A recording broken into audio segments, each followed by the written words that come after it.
Hi friends प्रथमे नमस्कार जय जगन्नाथ मु विष्णुप्रियास किचन आपण मन चैनल को समस्त स्वागत। तो आपण मन जदि मो चैनल नुआ थे तो प्लीज मो चैनल को गोटे सब्सक्राइब करने। आउ तो आज हूँ मकर संक्रांति आमर मकर संक्रांति स्पेशल जिनसटी बना जाए आपने जानती आ समस्त बनाती बनई आमर ठाकुर बाहर पूजा करती तार मान जे आमर मकर संक्रांति स्पेशल जिनसटी हूँ आमर मकर चाउल। तो मकर चाउल आमर समस्ते घर घर बनाती आ मु भी बनई तो मुझे बनई आपने बनई मुझे बनई आपण मान सहित सेयार करची। तो आपण देखो केमती लगे मो भिडियोटी जमा भी स्किप करेनि देखो मुझे बनई आसतु। प्रथमे गोटे काच बाउल नहीं जावा आमर काच बाउल ना खीरी चाउल आमर मापिकी नहीं जावा 2 कप पाखापाखि 200 ग्राम। तो मापिकी ने भल से ना ताको धोई नवा परिष्कार की बहुत सारा धूली थाए तो आमर परिष्कार की आपना धोई नवा चाउलटा को देखो भल से धोईगला। बर्तमान पानी भर्ती करना आमर ओभरनाइट ताको बतुरवा को छाड़ नवा घोड़े तापरे आम चाउल देखु बतुरी आज भलसे चलतु भलसे पानी गुड़ा काढ़िकिना गोटे मिक्सर जार नहीं जावा तादे ग्राइंडिंग गोटे जस्ट टिके ग्राइंडिंग करवा ना गोटा गोटा चाउल आम मकर चाउलटा माने खाई हेनी टिके हल्का ग्राइंडिंग करनवा। देखो यही टाइप टिके टिके अल्प टिके खदड़ा रहा। तो आमर काच बाउल को मु मकर चाउल गुड़िक काढ़ी नवा मिक्सर जार रु।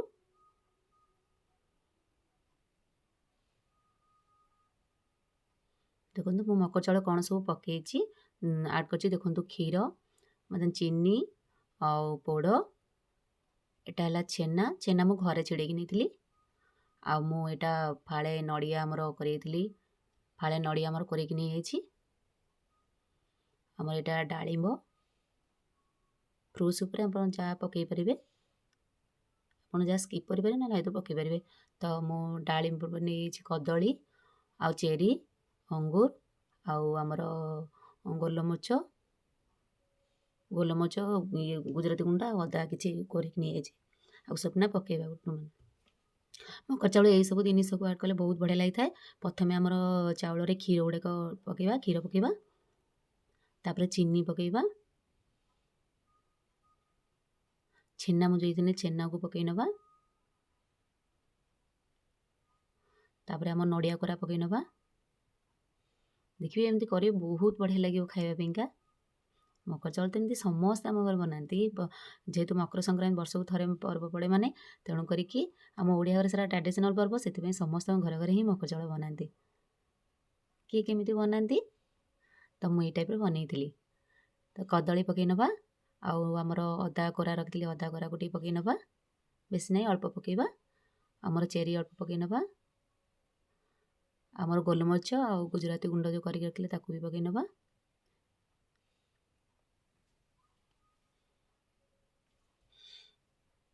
तो आम जो पोड़ मु रखी पोड़ को आम भी पकई नवा पोड़टा पकेबे ना आप स्किप भी करेंगे कि पोड़टा पकेले बहुत टेस्ट लगी थाए।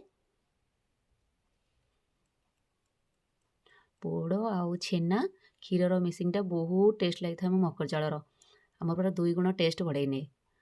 तो यहाँ हूँ अंगूर मुझे धोईकी रखी अल्प नहीं जावा आउ कि डालिंब आपको ना गोटे स्पून सबूतक मिसिंग करवा भलसे मैंने कदली पोड़ से सबूतक माने मिसिंग पर भलसे मिसिंग करनवा।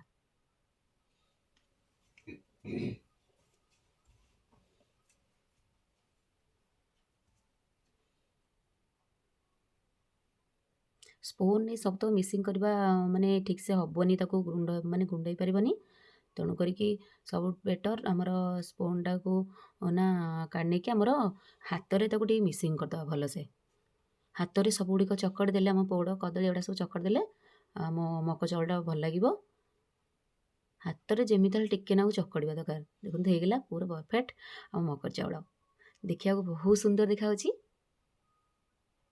खाइबा जमी टेस्ट आ देखा से भाई बहुत सुंदर और फाइनाली मकर चाउल आमर होगा आम तापर किसी डालिंब गार्निश करना पकई नवा बहुत सुंदर देखा आ किसी चेरी मु रखी चेरी गुड़ाक पकई नवा गोटा चेरी मु रखी सब आपको ना पकड़े बहुत सुंदर देखा मकर चाउलटा। आउ अंगूर जो आमर गोटा गोटा रखली तापर ना रखिनवा आउ किछि आमर खई आमर गुड़ खई थिला आम से खई कि ना तापर पकई नवा देखंतु फाइनली हे गेला आम मकर चाउल परफेक्ट। तो मकर चाउल आपण मानु केमिति लागिला कहबे मते जेंते ले रहिली नमस्कार।